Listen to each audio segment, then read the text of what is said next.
Hola, soy Diego Sobrecueva, colaborador del Mentidero, y hoy hablaremos sobre las protestas en Colombia.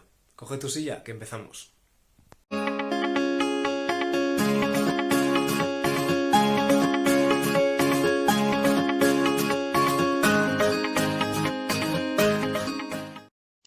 ¿Qué tal amigos? Bienvenidos un día más al Mentidero. Hoy tenemos nuevo programa de la sección de debate y actualidad. Hoy vamos a hablar sobre uno de los temas del momento, como no puede ser de otra forma, de los disturbios que se están ocasionando en estos días en Colombia, nuestro país hermano de aquí de España. Hoy tenemos con nosotros a Manuela Sanín, politóloga de Colombia. ¿Qué tal, Manuela? Bienvenida.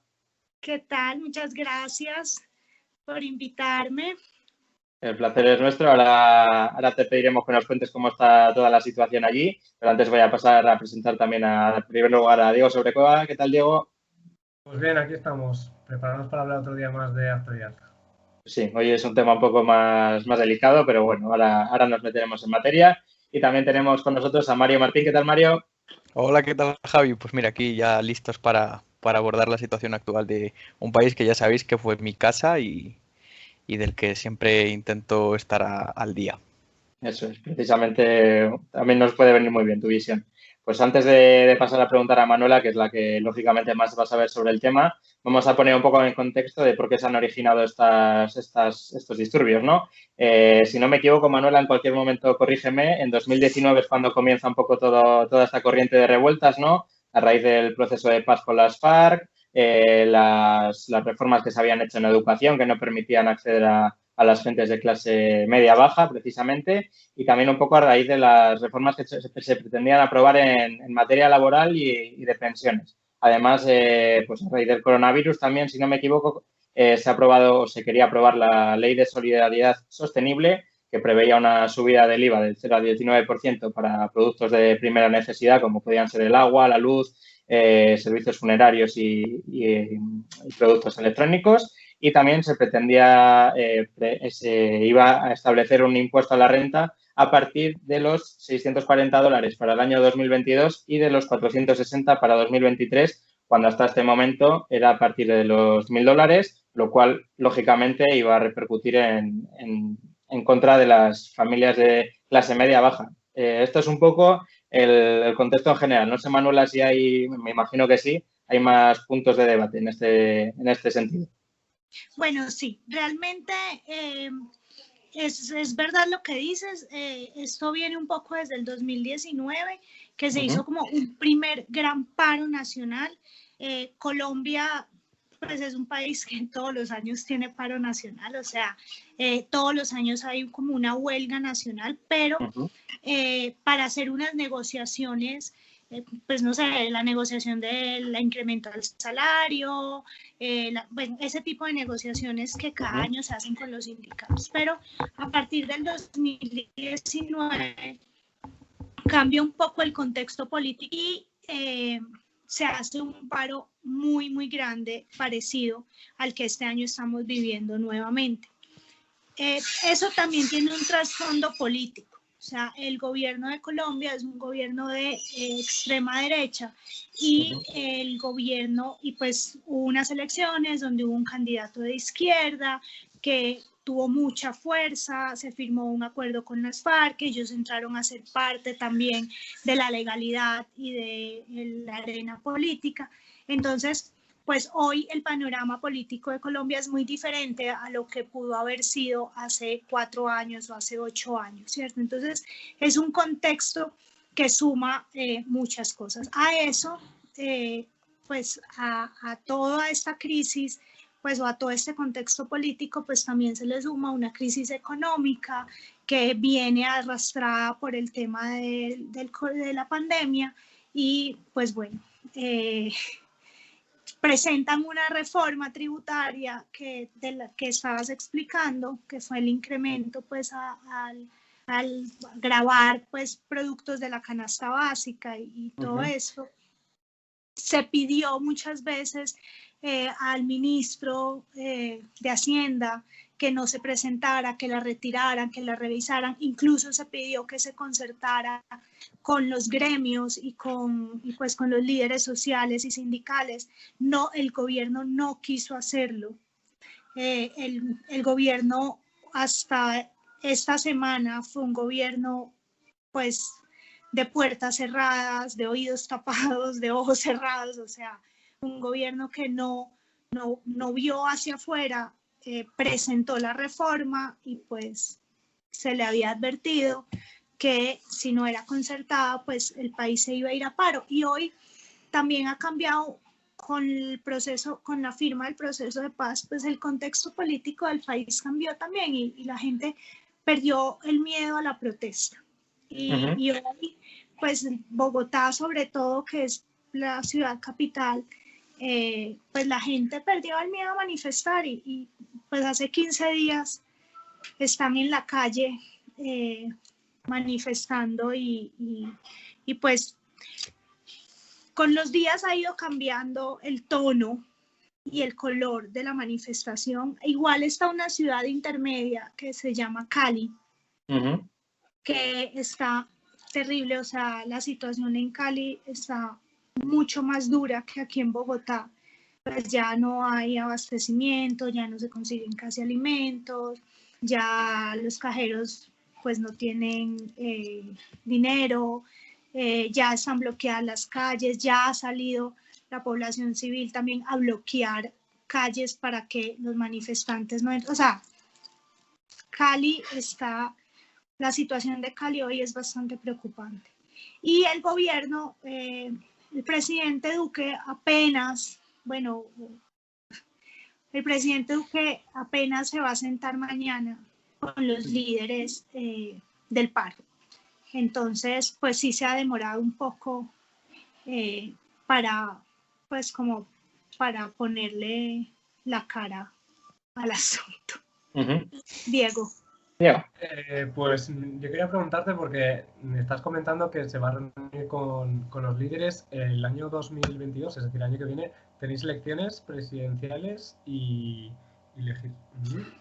legislativas, no recuerdo bien sí. de las dos cámaras, pero bueno, que tenéis elecciones.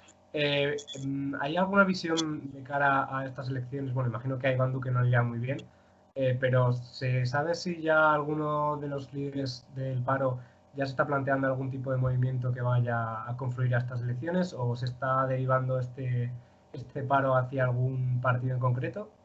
Pues mira, hoy el paro no tiene como un tinte político de un partido o un líder claro, es decir, no hay una cabeza que identifique todo el movimiento. Creo que el paro es la suma de muchos movimientos. Sí hay un líder de izquierda, digamos, es como quien ha tomado la representación de la izquierda en el país, que es Gustavo Petro. Él fue candidato a las elecciones pasadas. Parece que va a volver a ser candidato a estas elecciones, pues no lo ha manifestado públicamente, pero sí fue una de los líderes nacionales que convocó al paro e hizo el llamado a la gente a que saliera a manifestar a la calle. Entonces, el otro año hay elecciones, en marzo se eligen las cámaras, Congreso, Cámara y Senado, y en mayo, como para finales de mayo más o menos, hay primera vuelta a la presidencia. Aquí no hay reelección. Colombia tuvo reelección durante 2 periodos, pero el presidente pasado, Santos, la eliminó nuevamente, entonces no hay reelección. Aún no hay un candidato claro del partido del gobierno actual, que es Centro Democrático. No se ve nadie como visible. Creo que hoy el partido está muy debilitado y pues su representante o su dueño, no sé cómo decirlo, que es Álvaro Uribe Vélez, hoy no lo veo como muy claro. Él no puede ser candidato al Senado tampoco, que pone una votación muy significativa. Entonces, es un partido que está muy, muy debilitado. Hay unos líderes políticos de centro y de centro derecha que han venido moviéndose, pero y que hoy con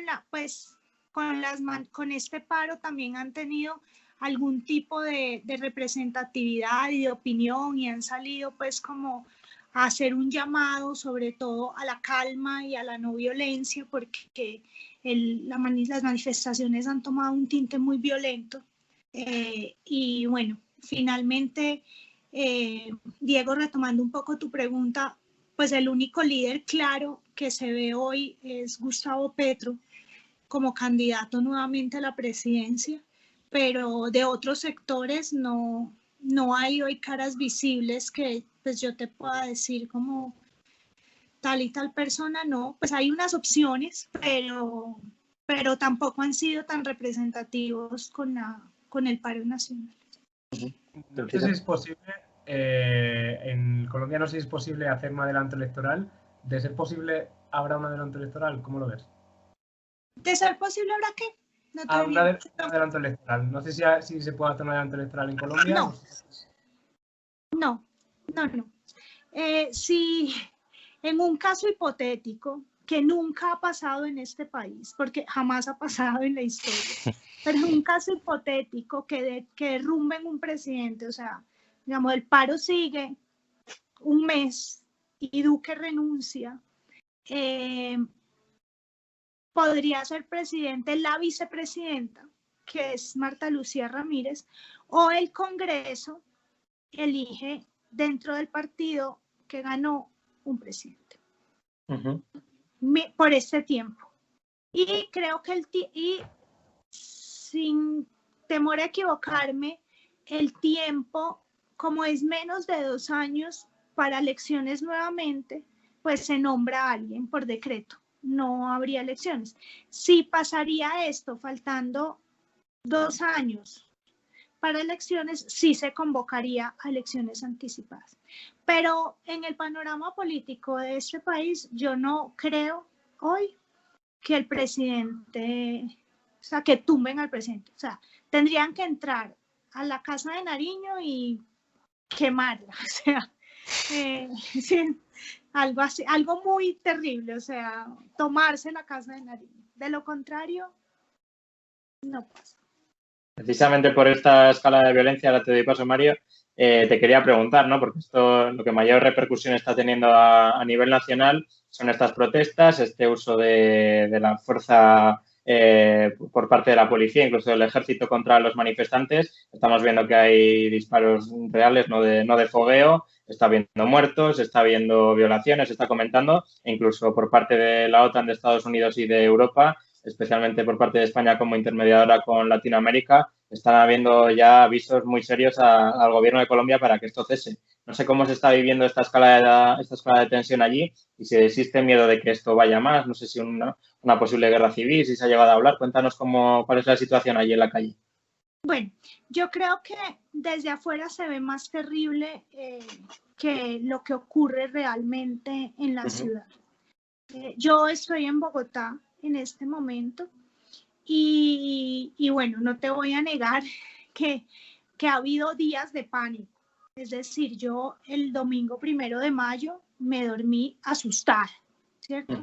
Asustada porque estaban quemando sucursales de banco, quemaron un McDonald's, quemaron una farmacia de cadena muy grande que aquí se llama Farmatodo. Entonces, pues eso genera pánico dentro de la población, lógicamente. Yo creo, pues yo considero que son como hechos reales, pero no es el general de la protesta.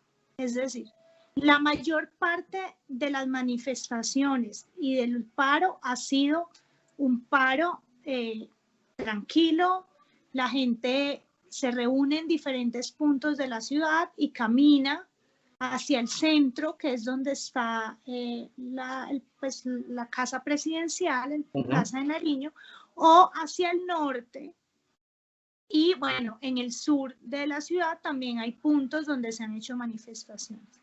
Hay disturbios, existen, hay daños reales a las estaciones del Transmilenio, que es pues el sistema de transporte público masivo. Bogotá no tiene metro, pero tiene pues como unos buses articulados que son el Transmilenio. Entonces a las estaciones del Transmilenio hay daños, bueno, como les decía, hay daños a sucursales bancarias, hay daños a almacenes, hay a comercio, hay daños, ¿cierto? Y hay abusos de la policía. La policía en Colombia no es un órgano que goce de credibilidad y respeto como la policía en España, por ejemplo. O sea, yo siento que allá uno cuando está en problemas busca un policía, ¿cierto? Más o menos. Más o menos, sí. Aquí, cuando ves un policía, sales corriendo, ¿cierto? O sea, policía sinónimo de vas a tener problemas. Entonces, ha habido abusos, claro, es que, pues, es decir, creo que, a ver, entiendo, y si no es así, no pasa nada en el mundo, o sea, las grandes manifestaciones del mundo han tenido esto, y para que un país las sienta y el mundo las mire, tienen que pasar, o sea, es decir, si tú te paras 100 horas al frente del Palacio de Nariño sin ni siquiera pitar, pues nadie te va a prestar la atención que necesitas, ¿cierto? Entonces, entiendo que hay que bloquear calles, hay que salir y hay que hacerse sentir para que el mundo vea el descontento que tiene la ciudadanía frente a unos problemas de un gobierno que han sido eternos. Ahora, hay abusos, claro. Es que el gobierno mandó a la fuerza pública a defenderse en la calle y eso es una realidad. Y hay ciudades donde han sacado el ejército y aquí en Bogotá, aquí existe un órgano que es, pues más o menos, es bastante particular, se llama el SMAT. Son estos hombres que ven en los videos vestidos de negro todos, con la cara tapada y como con vestido de Robocop, pues así, ¿cierto? Ellos, pues imagínate, uno ni siquiera les ve la cara, ¿cierto? Entonces, se supone que ellos solamente tienen armas de salva y de bolitas, pues como paintball y eso, pero pues también tienen armas de fuego. Y ha habido momentos, por lo menos el jueves o el miércoles, no sé, cogieron un camión de la policía de antinarcóticos o no sé qué, ellos iban vestidos de civil, pues la gente se atravesó, los paró, ellos salieron, dispararon, tiraron gases lacrimógenos, tenían granadas, sí, y entonces luego salieron a decir que no era policía y luego sí supieron que era policía, entonces también hay como que, entonces ya uno no sabe si realmente era por seguridad que iban pasando el camión de un lugar a otro o si realmente salieron vestidos de civil para disparar y defenderse, ¿cierto? También hay mucha desinformación, las fake news de parte y parte están todo el tiempo retumbando, los medios de comunicación en Colombia, pues la libertad de prensa no es tan libertad, o sea, hay unos canales nacionales que obviamente tienen pauta del gobierno, entonces nos toca oír lo que a ellos les dé la gana, hay unos líderes de opinión, pero pues yo tengo los míos y otros tendrán los de otros, sí, es decir, es un momento en el que todo está muy tenso y hay mucha desinformación de muchas partes, sin embargo, yo siento que desde afuera se ve peor que lo que realmente pasa. Es decir, yo esta semana fui a trabajar a mi oficina, hay movilidad, he ido del sur al norte, bueno, del sur no, pero como del centro al norte de la ciudad. Y pues claro, obviamente las personas que viven al sur, pues también estoy hablando un poco desde mi comodidad, ¿no?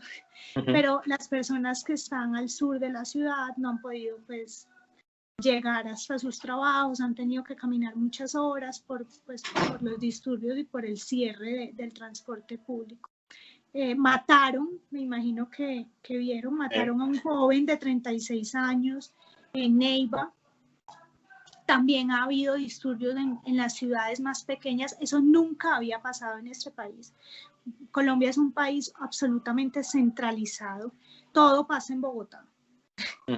Y esta vez ha salido de Bogotá. O sea, esta vez las ciudades pequeñas han tenido y pues Lucas, creo que se llama Lucas, el pelado que mataron, pues salió de Neiva. Neiva es una ciudad muy pequeña, Neiva es como Valencia, como algo así, es una ciudad, sí, pequeña.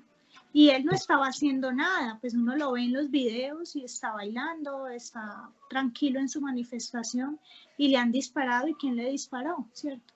Entonces también creo que además de los abusos de la policía, puede haber algo de paramilitarismo infiltrado hoy en las marchas. Hay de todo, o sea, claro. Bueno, todas en las estas fuerzas, situaciones es así. todas, sí, ha ido cambiando poco a poco. Uy, se nos ha quedado pillada Manuela. Sí. A ver, hemos perdido a Manuela un segundo ahora por la conexión. Bueno, seguimos nosotros. Vamos a ver si la conseguimos recuperar. Mario, te íbamos a ver. Cambiando. Espera. Ay, volví. Tenemos a Manuela ya otra vez. Ha vuelto. Habíamos perdido a Manuela la conexión, ya te tenemos de vuelta. Volví. Espera. Vale, pues si quieres doy paso a Mario que te iba a hacer otra pregunta y seguimos, ¿vale? Dale, sí. Yo, Manuela, quería preguntarte, retomando el tema que dijiste de las elecciones de 2022, ¿crees que esta vez Pedro tiene opciones de ganar? Porque la última vez realmente había dudas, pero no las tenía. O sea, nadie realmente acababa de creer que pudiera ganarlas. Esta vez, como es el único candidato visible, ¿tiene más opciones? ¿Le puede beneficiar los paros nacionales? ¿O directamente no lo va a ganar? Pues mira, la izquierda, el tema de la izquierda en Colombia es que es directamente relacionada con la situación de Venezuela, que es nuestro país vecino y a quien le ha tocado recibir la parte más dura de la situación de Venezuela, pues es de alguna manera Colombia. O sea, aquí ha llegado el inmigrante de a pie, ¿cierto?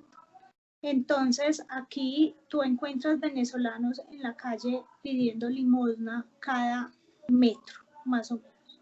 Entonces, la izquierda primero se relaciona con la situación de Venezuela y segundo se relaciona con la guerrilla de las FARC y del ELN. Y eso es una guerrilla narcotraficante que le ha hecho mucho daño a este país durante décadas. Entonces, por eso, tener un presidente de izquierda en un país de derecha no es, y tan conservador como es Colombia, yo no lo veo hoy no lo veo tan claro. Si es el único líder visible que hay, porque pues más que ser un líder visible, fue el candidato que perdió las elecciones pasadas y que se ha sentido y que se ha mantenido vigente dentro de este gobierno como oposición. El paro del 2019 también lo convocó en principio. Este paro también él hizo un llamado desde su comodidad en Italia. Bueno, no sé si ya llegó, pero estaba en Italia. Entonces, además que Petro no es para mí un real líder de izquierda. Él es un tipo populista que ha encontrado una oportunidad para hacerle oposición al gobierno nacional, pues, o al gobierno de Uribe cuando él fue senador y hoy al gobierno de Duque porque perdió las elecciones, pero él no fue un buen alcalde aquí en Bogotá, él fue alcalde de Bogotá y no fue un buen alcalde. Entonces la gente también aquí en Bogotá como que pues no se lo pasa o no se lo perdona de alguna manera. Entonces yo desde mi análisis yo pienso que esta vez, si bien esta vez Álvaro Uribe no va a poner candidato a la presidencia, primero porque ya él no es candidato al Senado, entonces son unos votos que el país, pues que no, la gente vota por él porque es un líder, pero no vota por el que él ponga. Es decir, Duque hoy es presidente de Colombia porque el candidato con el que fue a segunda vuelta fue Petro. Pero si el candidato con el que él hubiera ido a segunda vuelta hubiera sido Manuel Azanín, hoy el presidente sería Manuel Azanín. Es decir, y va a pasar lo mismo estas elecciones. Va a ganar, si Petro pasa a segunda vuelta, va a ganar el presidente, va a ganar el candidato con el que Petro vaya, sea quien sea, o sea Pepe Pérez, porque finalmente la gente siente temor, o sea, cuando la gente vota con mí, mejor dicho, uno puede votar, uno puede vivir con miedo, pero no, uno puede vivir con rabia, pero no con miedo. Y Petro genera temor, o sea, genera temor a que, además hay muchos mitos, dicen que él fue quien creó el programa de gobierno de Chávez, que él era un amigo personal, o sea, hay un montón de mitos que se han creado frente a ese tema de Venezuela, que de hecho crearon un término, el uribismo creó un término que se llama castrochavista. Aquí se usa mucho. Sí, aquí también está un poco de moda ese término. Diego. Entonces, bueno, sí, acaba. Genera temor, o sea, la gente dice como, el rico, ¿sí? Las personas de clase muy alta dicen, yo no me quiero ir y cerrar mi empresa como se fueron los ricos de Venezuela a Estados Unidos y a Europa. Y pues el pobre dice, pues yo no quiero morirme de hambre, ¿cierto? Y bueno, sí, es un tema de... Por eso creo que Petro no va a ser candidato no va a ser presidente, candidato sí, pero por eso creo que Petro no va a ser presidente de Colombia. ¿Diego? Bueno, yo lo primero que quería comentar a nuestros espectadores, para quien no conozca Bogotá, tenéis que recordar que Bogotá es más o menos el doble que Madrid, o sea, es decir, estamos hablando de una ciudad gigantesca, de unas dimensiones que no nos hacemos a la idea aquí en España, que a veces, de hecho ha dicho Manuela, una ciudad pequeña como puede ser Valencia, y nos hemos quedado todos un poco como... que se os diga la Revilla que es de Valencia, precisamente. Valencia con P, que no habréis ni escuchado hablar de ella, lógicamente. Aquí es 80.000 habitantes, o sea que... Claro, que es casi un pueblo, bueno, igual. sí.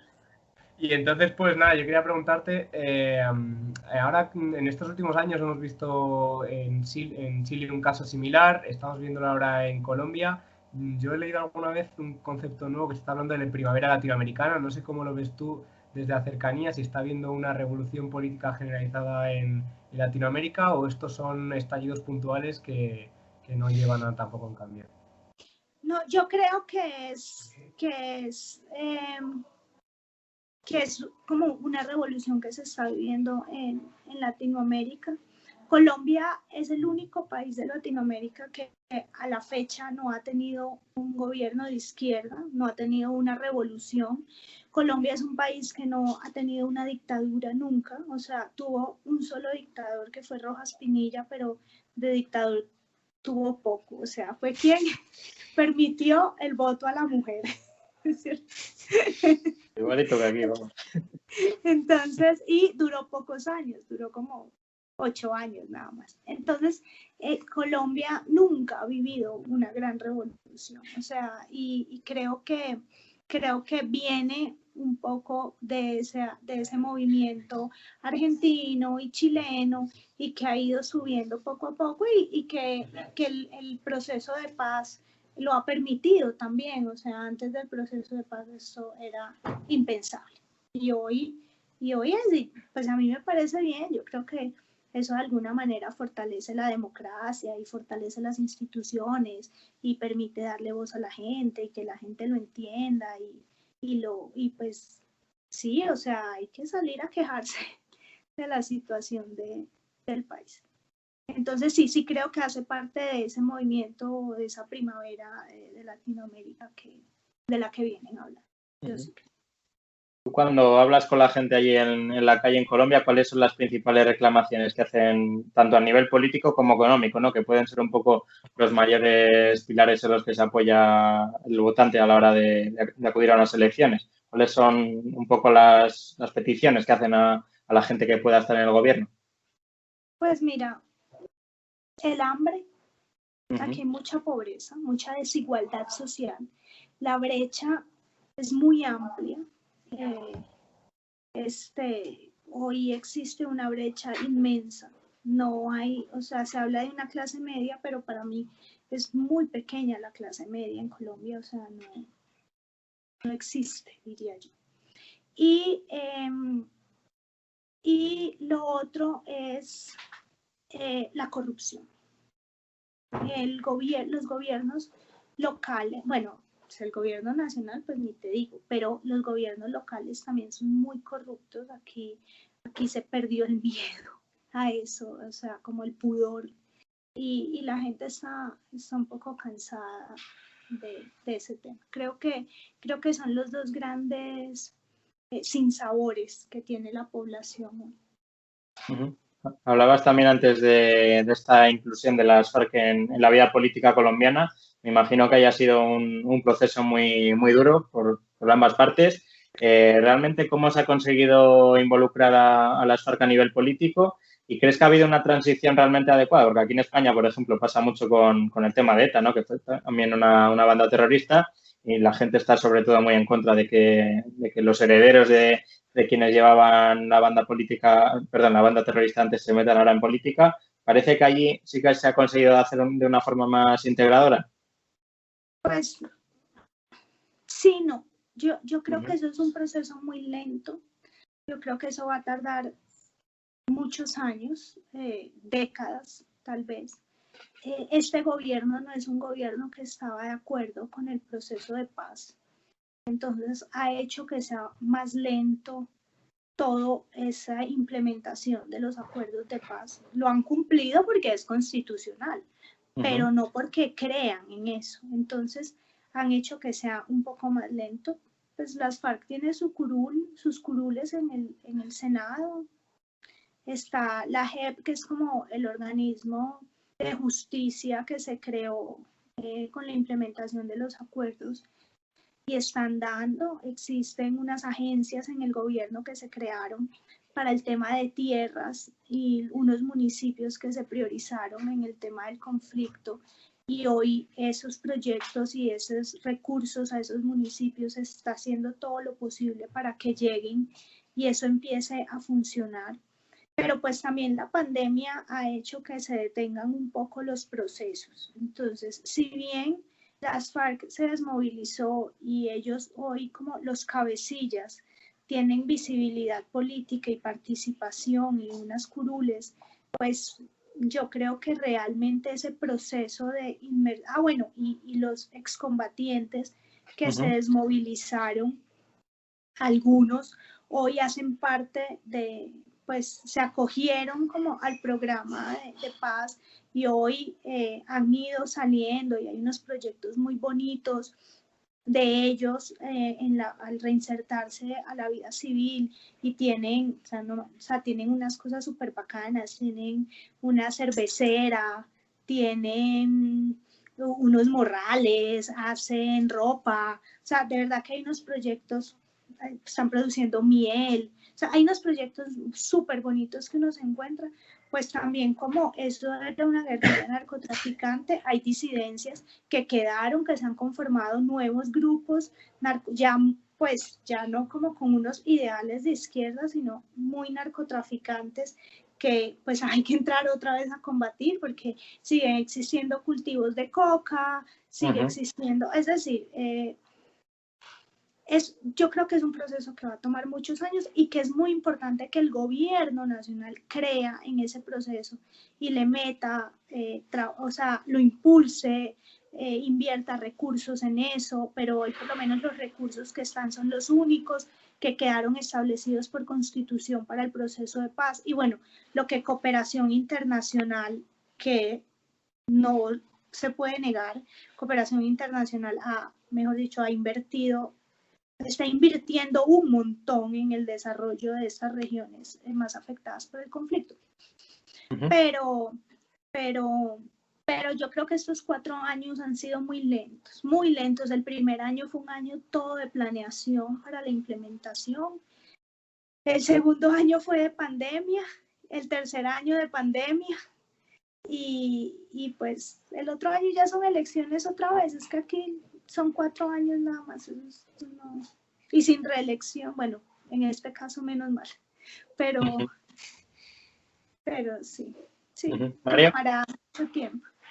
Yo quería preguntarte si crees que el problema paramilitar también está haciendo que ese proceso que has dicho que es muy lento sea aún más lento, porque no sé los datos exactos, pero en este año han muerto como 54, creo que eran líderes sociales, Líderes, sí, y, sí. y cada vez mueren más. Creo que desde 2016 murieron unos 900 líderes sociales y 200 excombatientes de las FARC, y al final ese problema también, pues quiero preguntarte si frena ese desarrollo del proceso de paz, porque desde fuera, y yo cuando estuve allí viviendo en Colombia, da la sensación de que el problema Paraco hace que todo este desarrollo del proceso de paz quede aislado y como que se le dé incluso alas al paramilitarismo, porque da la sensación de que no es un grupo que esté tan en el foco a la hora de nuestra percepción desde Europa, porque desde Europa cuando escuchamos Colombia no pensamos en los paramilitares casi.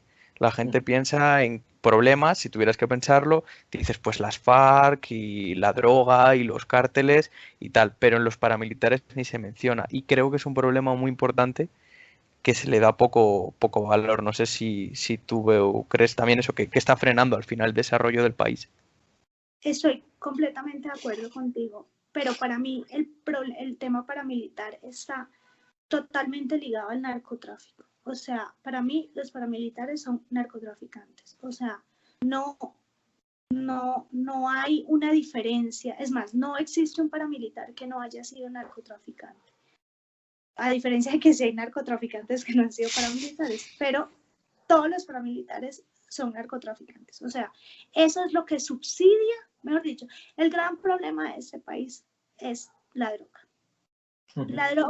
El narcotráfico ha subsidiado el conflicto todos estos años que llevamos de conflicto. 70 años de conflicto armado lo ha subsidiado el narcotráfico. Entonces, eso que dices de los paramilitares es completamente cierto. O sea, porque además los paramilitares pertenecen a una extrema derecha. Entonces, estos muertos sindicales que hoy el gobierno no los reconoce ni ha hecho absolutamente nada por ellos, ni siquiera por investigar quién los está matando, obviamente, tiene una connotación muy importante. Igual las muertes, no solo de los líderes sociales, sino las muertes de los excombatientes. Y el gobierno nunca va a salir a poner la cara frente a eso, como con los falsos positivos. El gobierno, pues, ¿saben qué? Es más, los tratan como hechos aislados. Y eso genera una brecha muy grande de desigualdad en la comunidad, o sea, en las regiones. Eso hace que en vez de cerrar la brecha ocasionada por el conflicto, la brecha se siga abriendo eternamente. O sea, lo que dices, tienes toda la razón. Así pasa. Es así. Diego. Volviendo un poco al tema de las protestas, y ahora que nos has aumentado un poco el bagaje de lo que está ocurriendo en Colombia, ¿está modificándose las peticiones a lo largo de las semanas de protesta, o siempre ha habido un bloque, o cómo está derivando esta cuestión? Es decir, ¿se está escalando las peticiones? Como comentabas antes, todos los años hay un paro para renegociar un poco condiciones. Está en esta ocasión ya, porque ya de hecho el presidente ha retirado la reforma tributaria que iba a hacer. No sé si están aumentando las peticiones, si se está pidiendo que se grave con impuestos a otros colectivos, si se está pidiendo que se grave a grandes empresas. ¿Cómo está evolucionando esto? Pues él hizo una mesa, la primera mesa que hizo fue, se sentó con los partidos políticos y como a negociar la reforma, pero pues finalmente se sentó con los partidos amigos. Él no se sentó con la oposición del gobierno a negociar la reforma. Entonces, eso y nada es lo mismo, es decir, no ha hecho nada con la reforma. También desde la semana pasada, desde esta semana que termina, iniciaron como unas mesas de diálogos por sectores, pero no se ha sentado todavía ni con los sectores sindicales, ni con los transportadores, ni con los líderes del paro nacional. O sea, eso se supone que va a pasar esta semana. De hecho, mañana es la mesa con los líderes del paro. Entonces, o sea, no ha pasado nada. Sí, él retiró o sea, él dijo, mejor dicho, él dijo la semana pasada, retiren la reforma y que renuncie el ministro de Hacienda, porque si no le iba a tocar esta semana renunciar a él. O sea, si no lo hacía, mejor dicho, yo creo que él vio en riesgo su cargo, porque además hoy su partido no lo está apoyando. O sea, él hoy está solo en el mundo. Entonces, la situación, pues sí, él no quiere salir de la Casa de Nariño. Y si no lo hace, esto no va a parar. O sea, vamos a ver qué pasa esta semana. Hoy aquí en Bogotá no hay grandes protestas. Creo que mañana sí están llamados a paro. Creo que mañana o el martes no se llega a la Minga, que son los indígenas que vienen desde Cauca viajando, caminando y en buses y deben llegar aquí a Bogotá y pues vamos a ver si los recibe o no, ¿cierto? Hay que esperar un poco. No sé, como que también hay que ver mañana cómo le va en la mesa con los líderes del paro, qué pasa. Yo no creo que ellos estén dispuestos a negociar tan fácil, porque además él no es un hombre de armas, pues como él es un tipo como flojo en sus políticas y en sus decisiones, entonces tampoco lo veo así como que vaya a convencerlos de suspender las protestas o vaya a hacer una negociación tan pronto.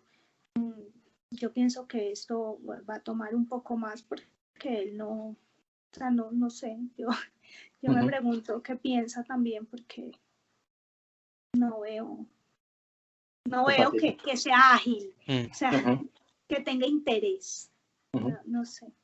Ya, a modo de conclusión, ¿crees que ante esta debilidad tanto de la izquierda como de la derecha, o más por ese temor a la izquierda, pese a que sí que tenga un representante, podría surgir, ligado o no al movimiento del paro, un representante de centro o no vinculado a las ideas clásicas de izquierda y derecha de Colombia?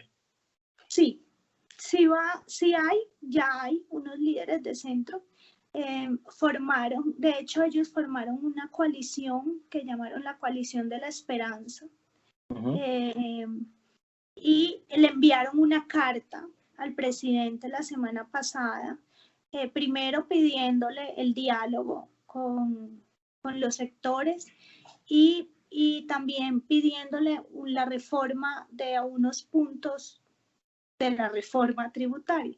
Él lo recibió, de hecho lo recibió en Palacio, en la Casa de Nariño el jueves se reunieron con él.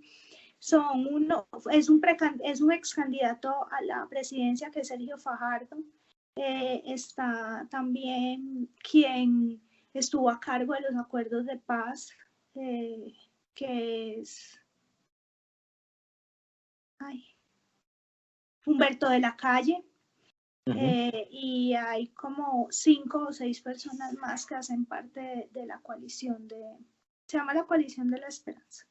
De ahí va a salir un candidato, seguramente, que yo creo que sería Sergio Fajardo, porque es la persona que tuvo la tercera votación más alta en las elecciones pasadas y ha mantenido de pronto un liderazgo. Ahora hay otros precandidatos con un tinte más gobiernista sin ser de derecha que pues también han intentado, aquí hay una expresión que se llama pescar en río revuelto. Aquí también lo somos, sí. Que han intentado pescar en río revuelto y pues bueno, algo saldrá. Pero si hay alguien, yo creo que el próximo presidente de Colombia va a ser una persona de centro. La gente está cansada de las extremas. Normal. Diego, te dejo turno de conclusiones, luego acabamos con Mario también. Pues nada, yo la verdad es que las conclusiones que me llevo de esta conversación es que, bueno, que tenemos que mirar a Latinoamérica más a menudo, que a veces, como ha dicho antes Manuela, si no se altera la situación no miramos nunca. Y nada, que esperemos que las protestas, sobre todo, que deje de haber muertos y enfrentamientos y que la policía, evidentemente, baje un poco las digamos, el nivel de violencia que comentaba antes Manuela, que a diferencia en España, que tú sí que te puedes acercar a un policía a preguntarle, nosotros nos sonreímos porque al final la policía siempre es el poder y siempre tenemos todos el rollo este de que son los malos, pero sí que es cierto que a veces nos olvida lo que existe en otros países, que, bueno, de hecho es una cosa que repiten muchos latinoamericanos que están aquí en España, que nosotros nos quejamos muchísimo, que somos muy quejicas de la situación, de todo en general, y bueno, pues espero que la cosa se relaje y veremos estas próximas semanas, seguiremos informándoos de las novedades que haya, y nada, que esperemos que la cosa se solucione. Mario. Bueno, lo primero, un placer, Manuela, todo lo que nos has estado contando y ya el ámbito y el contexto que hemos generado, que al final es muy importante porque aquí en España hay mucha desinformación también y prácticamente lo que nos hemos enterado es todo por redes sociales. Porque lo que se ha informado en los medios ha sido muy poco. Apenas han abierto telediarios todo lo que ha pasado y yo creo que era perfectamente para abrirlo. Igual que cuando los chalecos amarillos actuaban en Francia, se abría telediarios. Pues cuando pasa en un país como Colombia también debería, y más cuando hay muertos de por medio, que creo que ya las protestas toman un sentido mucho más pesado y profundo. Y bueno, pues nada, como pequeña conclusión, mandar un abrazo muy fuerte a todos mis amigos y mis hermanos colombianos, que falta hace ahora un poquito de unión, y que, oye, yo por mí, ojalá, como ha dicho Manuela, pueda salir una pequeña revolución, un pequeño cambio en un país como Colombia, que sí que es verdad que puede hacer falta y puede estar bien, porque nunca lo ha habido. Y oye, si sale de aquí, pues es un bonito paso. Pues sí, bienvenido sea. Y bueno, yo solo me cabe reiterar el agradecimiento que han manifestado tanto Mario como Diego. Manuel, ha sido toda una lección porque, como bien dice Mario, por desgracia, muchas veces nos queda un poco lejana la información de Latinoamérica y en este caso de Colombia. Así que es un placer haber tenido a alguien de primera mano que nos pueda informar de lo que realmente está pasando en las calles de Colombia y eso, porque que ojalá salga algo bueno de todas estas protestas y que Colombia consiga dar un paso adelante a partir de este momento. Muchas gracias, Manuela, de nuevo. Gracias a ustedes y bueno, cada vez que quieran conversar de Colombia, aquí estoy. Pues será un placer. Encantados. Feliz. Ya para despedir, a los que estáis al otro lado de la cámara, os recordamos que os suscribáis, que deis a la campanita, todas estas cosas, que deis me gusta a los vídeos, que nos sigáis en redes sociales. Y nada, daros las gracias también por estar ahí escuchándonos. Nos vemos en el próximo programa. Hasta luego. Vale.